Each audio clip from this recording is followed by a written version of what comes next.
Salve, salve família, aqui quem fala é o Lutz do canal Cortes Podcast e no meu primeiro mês monetizado eu já fiz $3.000 só seguindo o que esse cara fala no curso dele. Então se você quer ganhar dinheiro com internet e YouTube sem nem precisar aparecer, confere o primeiro link na descrição. Ontem eu tava assistindo um filme chileno chamado... Tem nas plataformas de streaming, você acha fácil, chamado...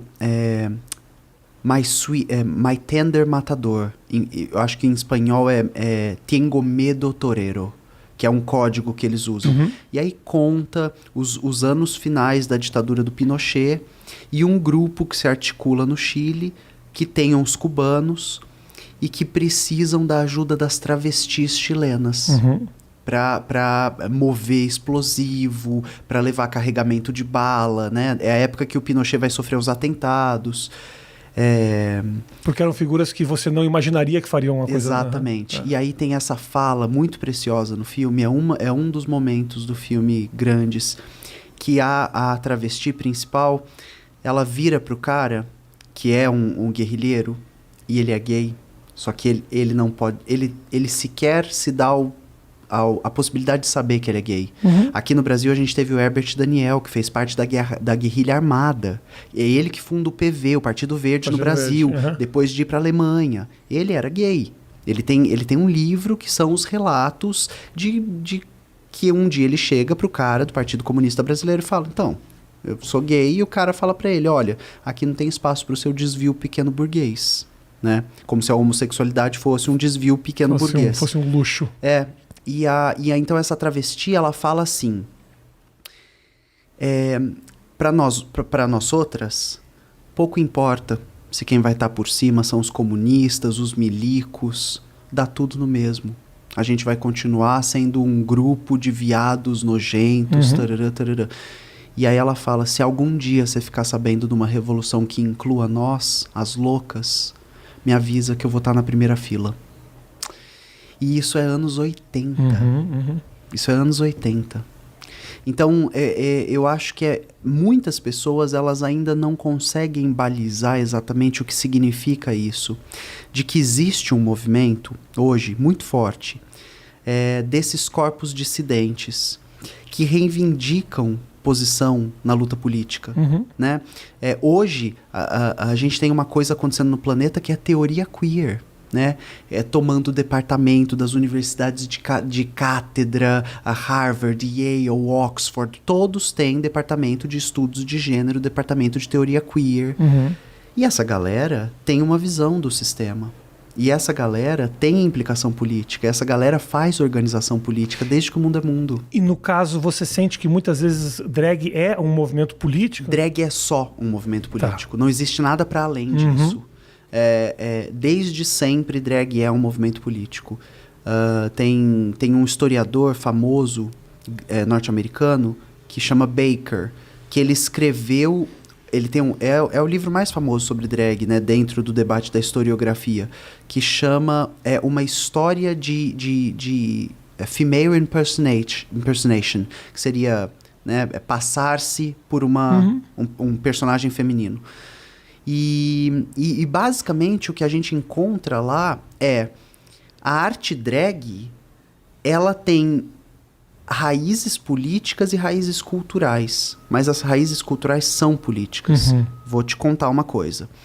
A primeira pessoa que se auto-identificou drag queen nos Estados Unidos é uma pessoa negra, ex-escravizada, não binária em gênero, que tinha o nome William Dorsey Chan.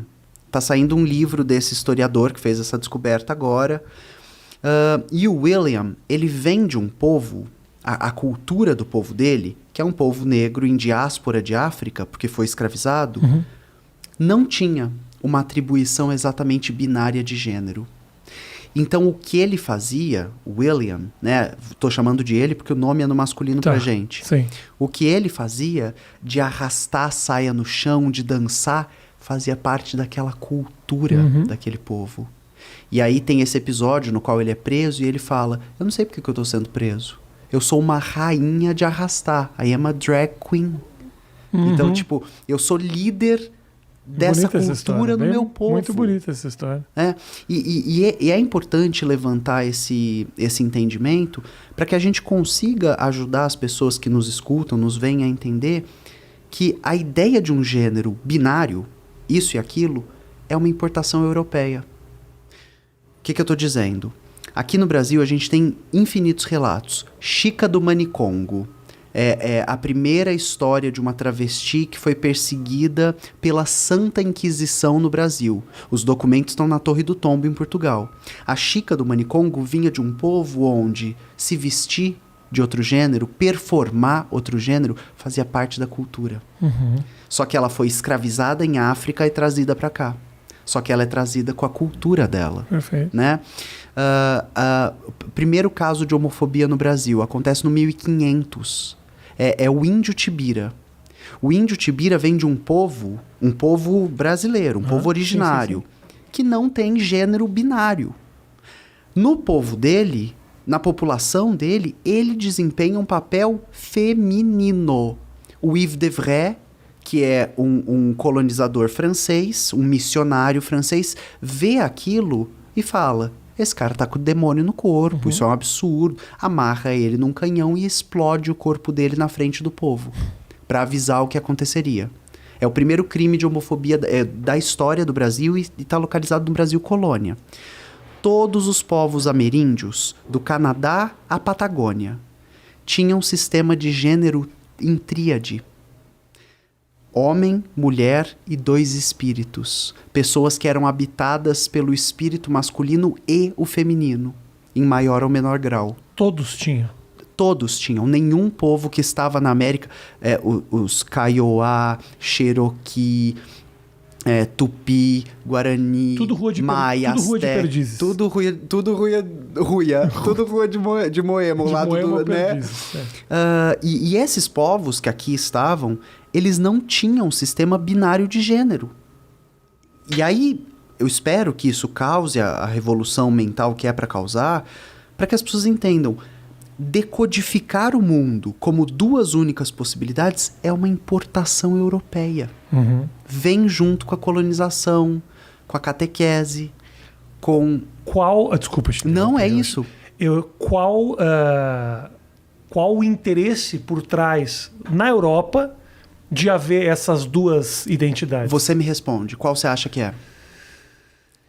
Construção de família, propriedade, Perfeito. bens. Perfeito. Sim e não só.